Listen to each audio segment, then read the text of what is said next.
Horror कहानियां थी।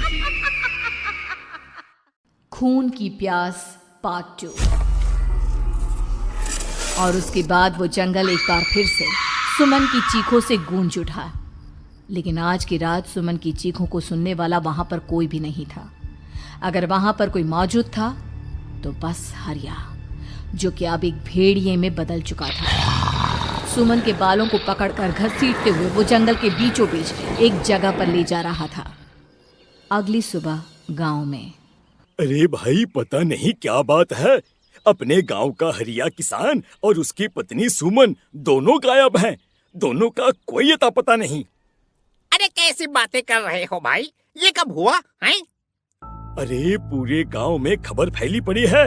कल रात को दोनों खेत की तरफ जा रहे थे, लेकिन लौटकर आए ही नहीं।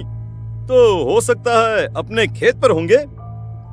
पूरा गांव ढूंढ कर आया है भाई। जानते हो क्या मिला वहां पर? क्या हुआ भाई? क्या मिला? बताओ हमें, क्या मिला? अरे हरिया की पत्नी सुमन के कपड़े पड़े हुए थे। शरीर का एक एक कपड़ा फटा हुआ झोपड़ी के बाहर पड़ा था, लेकिन दोनों पति पत्नी का कोई पता ठिकाना नहीं था। अरे भाई, लेकिन उसका जो दोस्त है ना रामू किसान, उससे पता करके आते हैं ना। अब तक तो दोनों साथ ही खेत पर जाया करते थे। हाँ, हमें उसके घर जाना चाहिए भाई। चलो वहाँ चलते हैं, चलो। वो सारे लोग रामू के घर पर पहुंचते हैं। रामू अपने घर के बाहर बैठकर हुक्का पी रहा था। आज सारे के सारे लोग टोली बनाकर मेरे घर क्यों आ रहे हैं? क्या कोई मर गया क्या भाई? अरे कैसी बातें कर रहे हो? तुम्हारा सबसे अच्छा दोस्त हरिया और उसकी पत्नी गायब है और तुम यहाँ बैठकर हुक्का पिए जा रहे हो, हैं? रामू ने अजीब सी नजरों से उन सब गांव वालों की तरफ देखा, जिसकी वजह से वो लोग एक बार के लिए डर गए। गायब है? अरे गायब नहीं है, मुक्ति मिल गई है। उन दोनों को मुक्ति मिली है। इस दुनिया में आकर हर इंसान पाप करता है और उसे उसके पापों के लिए मुक्ति मिलना बहुत जरूरी है। अरे ये कैसी बहकी बातें कर रहे हो भाई, हैं? और इसका चेहरा अजीब सा क्यों लग रहा है? लगता है दोस्त के मरने का गम बैठ गया है। पागल हो गया है शायद ये पागल। ये बात सुनते ही रामू चीख कर जोर से चिल्लाते हुए कहता है, पागल मैं नहीं हूँ, पागल तुम सब हो। और ये शैतानी जंगल अब तुम में से किसी को नहीं छोड़ने वाला, सबको खा जाएगा। याद रखना मेरी बात। शैतानी जंगल? कैसा शैतानी जंगल? लगता है रामू पागल हो चुका है।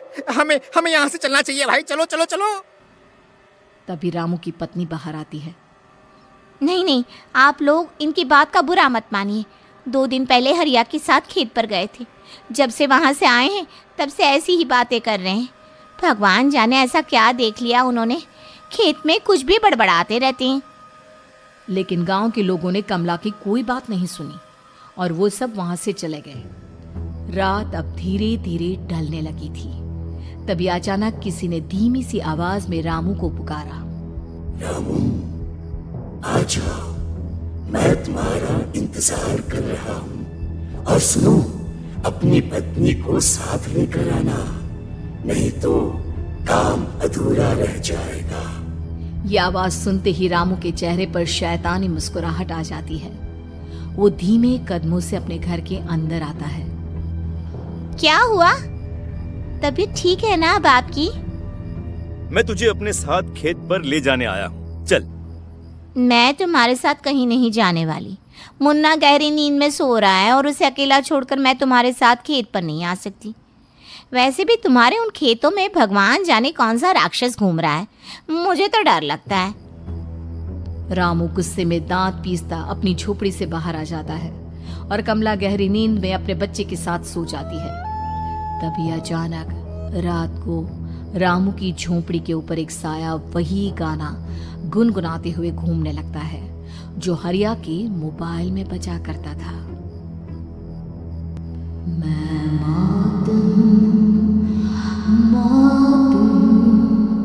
मौत जो बसरी है चारों ओर, जो आएगी कहीं से भी निगल जाएगी सबको।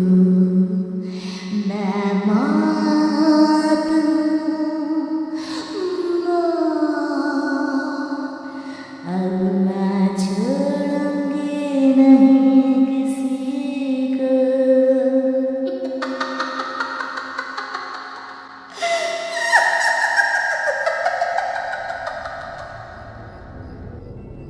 ये आवाज सुनकर रामू की पत्नी कमला की आंख खुलती है और वो देखती है कि उसका मुन्ना अपनी जगह से गायब था। कमला चीखते हुए बाहर दौड़ कर आती है।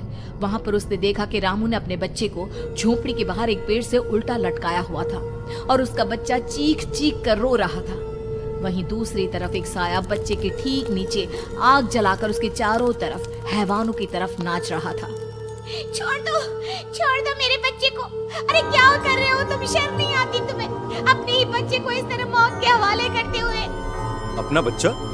किसने कहा ये मेरा बच्चा है? अरे ये तो उस रामू की औलाद है, इस गांव के किसान रामू की, और मेरी दुश्मनी इस गांव के हर इंसान के साथ है। क्या कैसी बात कर रहे हो तुम? और ये औरत कौन है? ये मेरे बच्चे को खा जाएगी। तभी अचानक से उस साया ने एक बेहद खतरनाक दिखने वाली औरत का रूप ले लिया और उसकी आंखों से आग निकल रही थी। सही पहचाना तूने, मैं तेरे बच्चे को खा जाऊंगी। अगर तू अपनी इस हैवान पति रामू के साथ जंगल नहीं आए तो मैं तेरे बच्चे को खा जाऊंगी। लेकिन क्यों? आखिर क्या चाहती हो तुम मुझसे? मुझे जंगल क्यों ले जाना चाहती हो? औरत बुरी तरह से ठहाके मार मार कर जोर जोर से हंसने लगी और साथ में रामू भी। ये तो तुझे वहाँ चलने के बाद ही पता चलेगा ना। अगर तू नहीं आई तो थोड़ी देर में तेरा ये बच्चा आग में जलकर मर जाएगा। चल जल्दी। नहीं मेरे बच्चे को छोड़ दो। तुम जहाँ कहोगे मैं तुम्हारे साथ चलने के लिए तैयार हूँ। और उसके बाद उस बच्चे को झोपड़ी में लिटाकर आगे आगे वो साया चल रहा था और उसके पीछे पीछे रामू अपनी पत्नी के बाल पकड़कर उसे घसीटते हुए जंगल की तरफ ले गया। जंगल में जाने के बाद, कितनी खूबसूरत हो तुम। आज की रात बस तुम और मैं एक दूसरे के साथ रहेंगे। मुझे तुमसे बहुत डर लग रहा है। तुम्हें क्या हो गया है? तुम तो बिल्कुल ठीक थे। वो होगा जो हमारे बीच होना चाहिए। तो आओ अपने आप को मेरे हवाले कर दो। कमला ने डर की वजह से अपनी दोनों आंखें कसकर बंद कर ली थी। रामू ने बुरी तरह से चीख कर कमला से कहा, आंखें खोलो अपनी और मेरी तरफ देखो। कमला ने जैसे ही अपनी आंखें खोली उसने देखा कि रामू एक खतरनाक खूनी हैवान में बदल चुका था। कौन हो तुम? जाने दो मुझे। क्या चाहते हो मुझसे?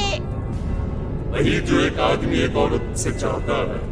मैं तुम्हारा पति रामू नहीं, बल्कि इस जंगल का एक भेड़िया हूँ, और आज की रात तुम्हारे खून से अपनी प्यास बुझा जाऊं। और उसके बाद वो जंगल कमला की दर्दनाक चीखों से गूंज उठा।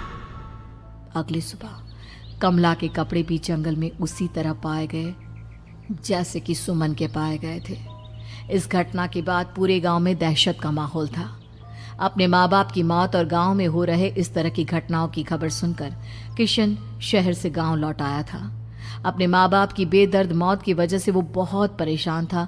तभी अचानक उसे अपने घर में खाट के नीचे पड़ा हुआ वो मोबाइल फोन मिला जो उसने अपने पापा हरिया को गिफ्ट किया था। अरे कितने प्यार से पापा के लिए मोबाइल फोन लेकर आया था।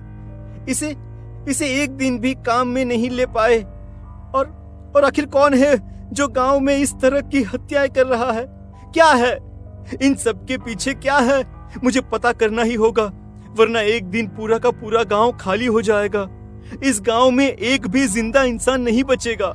गांव के लोगों की मदद करने के इरादे से किशन अपने गांव से दूर एक दूसरे गांव में बहुत बड़े तांत्रिक के पास मिलने के लिए गया।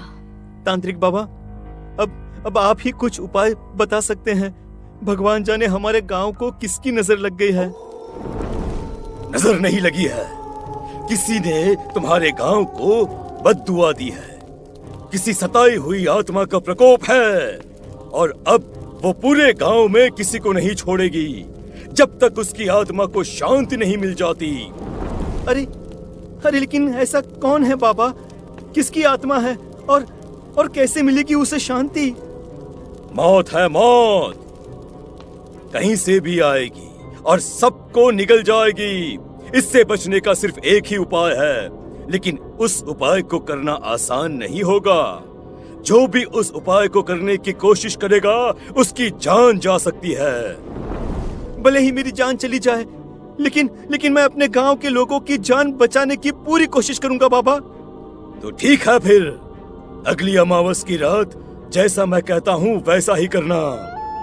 अमावस की रात तांत्रिक के बताए अनुसार किशन अपने साथ केरोसिन लेकर जंगल की तरफ चल पड़ा। उसके हाथ में देवी के मंदिर का सिंदूर भी था। किशन जंगल के बीचों बीच पहुंचा। ये देखकर उसकी आंखें फटी की फटी रह गई। वहां एक उबलते पानी का तालाब था और कई लोगों की लाश लटक रही थी। किशन के माँ बाप की लाश भी वहीं थी। माँ, बापू, क्या हो गया? ये क्या हो गया? तभी वहां पर एक औरत और आदमी आते हैं। उन्हें देखकर किशन चौंक जाता है। गोपाल काका, आपकी तो 5 साल पहले मौत हो गई थी। और निर्मला काकी, आप? मौत तो हो गई थी, लेकिन तुम ये नहीं जानते कि हमारी मौत कैसे हुई थी। क्या कहना चाहते हैं आप? कुछ नहीं, बस ये जान लो कि अब इस गांव में कोई जिंदा नहीं बचेगा। लेकिन क्यों काकी? क्योंकि 5 साल पहले इन गांव वालों ने मुझे डायन बताकर पत्थर मार मार के मार डाला। मेरी कोई गलती नहीं थी। गांव का एक बच्चा क्या लापता हुआ, सारा इल्जाम मेरी पत्नी पे डाल दिया। और जब मैंने निर्मला की जान बचाने की कोशिश की तो मुझे भी मार डाला। आपके साथ ये बहुत गलत हुआ काकी, लेकिन आप जो कर रहे हैं वो भी सही नहीं है ना? तुम यहाँ से चले जाओ वरना तुम भी नहीं बचोगे। हमारी आत्मा पिछले 5 साल से मुक्ति के लिए भटक रही है। चले जाओ यहाँ से। मौका देखकर किशन सिंदूर उन दोनों के ऊपर डाल देता है। उनका शरीर जलने लगता है और वो भयानक तरीके से चिल्लाने लगते हैं। अगले ही पल किशन उनके ऊपर केरोसिन डाल देता है और वो दोनों जल जाते हैं। किशन अपने माँ बाप और दूसरी लाशों का अंतिम संस्कार करवाता है और अपने घर लौट आता है। लेकिन वो अभी भी इस बात से अनजान है कि मोबाइल अभी भी बज रहा था। मैं मौत हूँ।